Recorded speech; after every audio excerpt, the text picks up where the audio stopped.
over and over again in satanic music and so forth. But even more importantly, in regard to the New Age movement, in the early 1900s, Aleister Crowley was talking about the new eon. Ionis is a Greek word for age, and the new eon being the new age. And what's interesting about Crowley's emphasis on the New Age, it had everything to do with what became popular in the 1960s.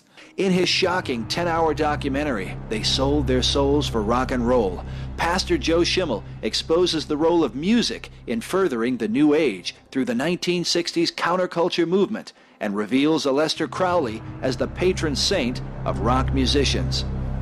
I can't think of any other occultist who's been more influential on rock musicians than Aleister Crowley, no one close. London Times called Crowley the unsung hero of the 1960s. In fact, if you look at the 1960s counterculture leaders, John Lennon, he said his whole philosophy was, and he quoting Aleister Crowley's axiom, do what thou wilt, was the whole Beatles philosophy, he said in his interviews before his death was do what thou willst. And they put their heroes up on Sgt. Pepper's Lonely Hearts Club Band album, and who did they place there? Aleister Crowley. In fact, that whole album, as we show in our rockumentary, was basically a tribute to Crowley's New Eon, along with their Satanic Majesty's Request by the Stones that the Beatles put out with Sgt. Pepper. In fact, we make a really clear case for Sgt. Pepper being Crowley. In fact, Crowley died 20 years before that album came out, and of course the song 20 years ago today, Sgt. Pepper taught the band to play. It was 20 years ago today, Sgt. Pepper taught the band to play. It's quite interesting because not only was Lennon and the Beatles into Aleister Crowley, but we show the Rolling Stones and how they were into Crowley, and Mick Jagger and Keith Richards helping out with even Kenneth Anger's movies pushing Aleister Crowley's Satanism in Lucifer Rising and so forth. So you have the Stones, you have the Beatles, the two biggest rock bands of the 1960s. You have Jim Morrison with a bust of Aleister Crowley, the biggest American rock idol of the 60s, on his album 13. We can go on and on. Led Zeppelin, the biggest band of the 1970s. Jimmy Page buying Aleister Crowley's mansion overlooking Loch Ness, being full on into Aleister Crowley, using implements of his temple on the Presence album on the front cover, as Crowley talked about in his books on ritual magic, and even down to his symbol, Zoso, Jimmy Page of Led Zeppelin, which is really soul, spelled forward, and soul spelled backwards, of the solar god. Soul was S-O-L, the god of, or Satan, in Crowley's books. It was another symbol of Satan, S-O-L, and that was Jimmy Page's occult symbol that he used that nobody could decipher. And recently in Rolling Stone magazine interview in 2002, they all came out and said what their symbol meant, except Page still wouldn't come out and say what his meant. But Crowley said to write backwards and forward. If you look at that symbol closely, it's soul, forward and backwards. So that's still not known to even the rock world what that symbol was, but Jimmy Page has admitted being an admirer of Crowley, practicing Crowley's magic for power and so forth, and they became very powerful.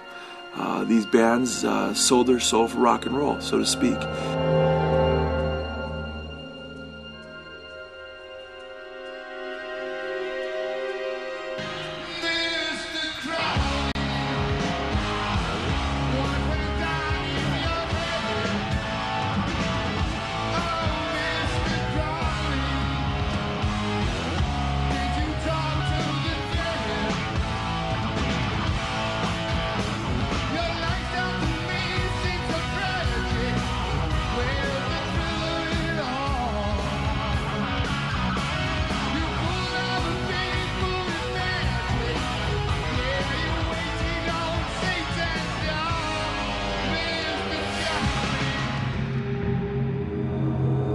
This chilling song, performed by Crowley disciple Ozzy Osbourne, is said to reveal perhaps the darkest side of the New Age.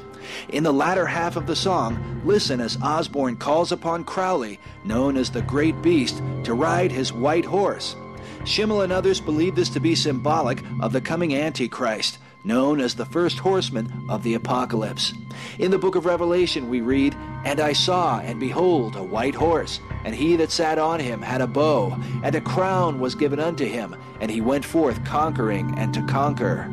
In his writings, Aleister Crowley would refer to Antichrist as the crowned and conquering child, the Lord of the Eon.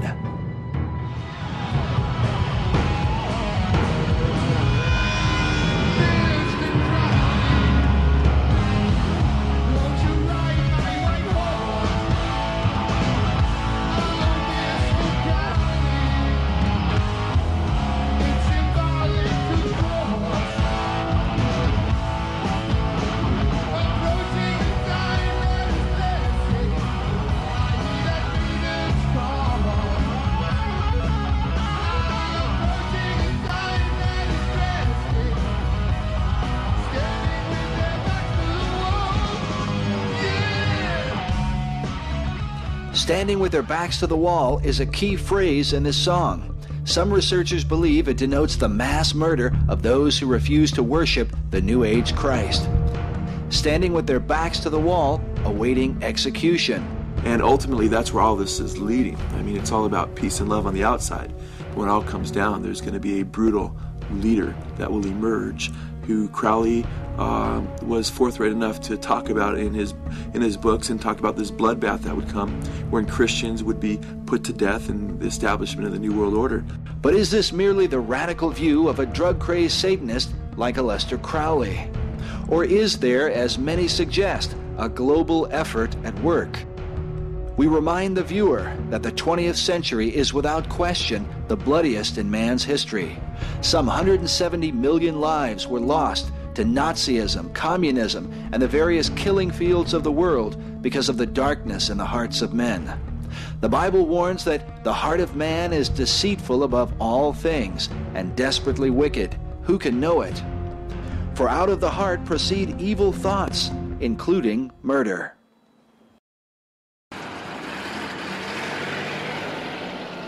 Next, we turn to the town of Elberton, Georgia, the granite capital of the world. Elberton is famous for its production of tombstones, exporting some 250,000 tombstones every year.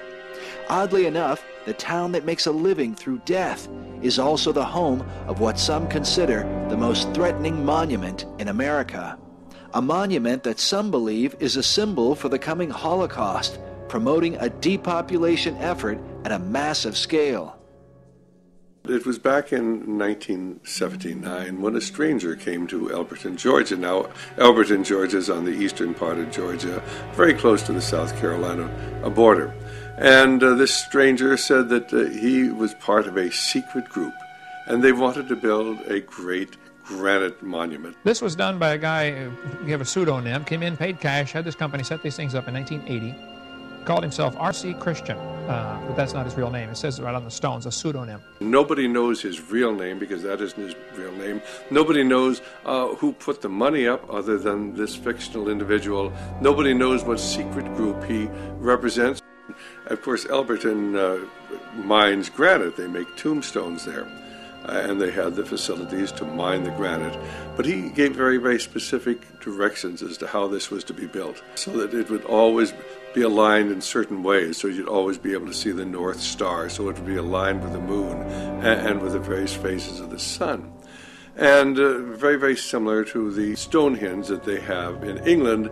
So as the Stonehenge was a Druidic monument, this was to be the American Stonehenge, or it's known as the Georgia Guidestones. And on each one of the Guidestones is this message in a different language, actually 8 different languages, are the 10 commandments that come from the dark side. And the first one is maintain the world population at 500 million in constant balance with nature, which doesn't sound too bad until you realize that we've got over 6 billion people in the world. And if we're going to maintain the world population at 500 million in constant balance with nature, we're going to have to kill off about 90% or more of the world's population. I went there and looked at those things and said, now, hold on a minute. Today's population is 6 billion. They want to maintain humanity under 1/2 billion. Looks like a lot of people got to die for their plan to work, which is, by the way, the plan. Jacques Cousteau said we'd have to eliminate 350,000 people a day.